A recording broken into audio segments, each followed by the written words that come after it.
अनुज 3 घंटे से पढ़ाई कर रहा था। उसने फील किया कि उसे गर्दन में काफी अकड़ सी आ गई है, अब थोड़ा रेस्ट लेना चाहिए। ऐसा सोच के उसने किताब को बंद करी और निकल पड़ा बाहर घूमने के लिए।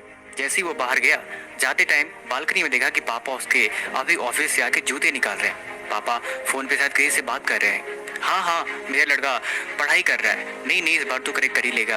अरे नहीं नहीं, दिन रात मेहनत कर रहा है, ऐसे कैसे फेल हो जाएगा। हाँ हाँ, मुझे पता है पिछली बार उसके मार्क्स कम आए थे, लेकिन इस बार वो अच्छा स्कोर करेगा, मुझे लगता है, क्योंकि दिन रात पढ़ाई कर रहा है। ये बातें अनुज चुपचाप खड़ा होके सुन रहा था। वहीं पे सहम सा गया। उसके मन में एक सवाल आया कि जो उम्मीदें लगा के बैठे, मैं भला उम्मीदें कैसे तोड़ सकता हूँ। वो चुपचाप वापस से अपनी कमरे की तरफ चल पड़ा, दरवाजा को लॉक किया और किताबें खोल के बैठ गया, क्योंकि इस बार उसे कुछ अच्छा स्कोर करना था, क्योंकि वो अपने माँ बाप की उम्मीदों को नहीं तोड़ सकता था।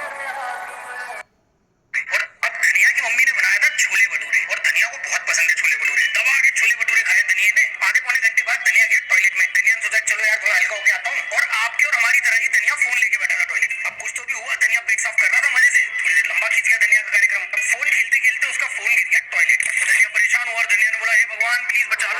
टॉयलेट से एक जिन्न प्रकट हुआ।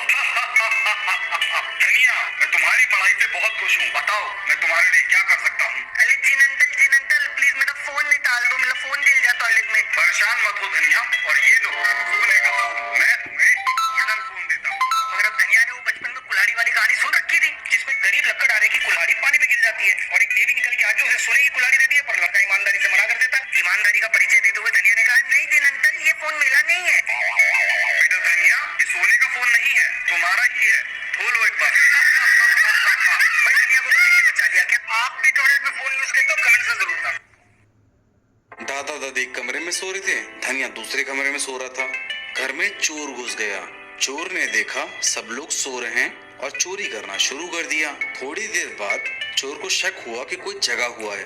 उसने जाके चेक किया, दादा दादी सो रहे थे। थोड़ी देर बाद चोर ने नोटिस किया कि धनिया की आंखें खुली हुई हैं, पर धनिया कुछ बोल नहीं रहा। चोर समझ गया कि धनिया छोटा बच्चा है, डर गया होगा, इसीलिए कुछ नहीं बोल रहा। धनिया टुकुर टुकुर देख रहा था, पर कुछ बोल नहीं रहा था। चोर की भी हिम्मत बढ़ गई। पूरे घर में घुस के घूम घूम के सामान चोरी करने लगा। धनिया चुपचाप सब कुछ देख रहा था। जैसे ही चोर जाने लगा, धनिया जोर जोर से चिल्लाया, दादाजी दादाजी दादी। भाई सब लोग उठ के आ गए। चोर ने जाते जाते धनिया से पूछा, अबे जब मैं चोरी कर रहा था तब तू काहे नहीं चिल्लाया बे? धनिया बोला, मैं देख रहा था कि तुम सारा सामान चोरी कर ले हो, मैं खुश हो गया। कल तुमने मेरा स्कूल बैग क्यों नहीं चुराया, इसीलिए मैं चिल्लाया। मम्मा देखो मैं जल्दी उठ गया और ये अब भी सो रही है। मम्मा मैं ब्रश करके नहाने जा रहा हूँ, वो अभी भी सो रही है। मम्मा मैंने स्कूल की यूनिफॉर्म भी डाल ली, वो अभी भी सो रही है। जा तू भी सो जा। क्यों मम्मा? संडे है आज।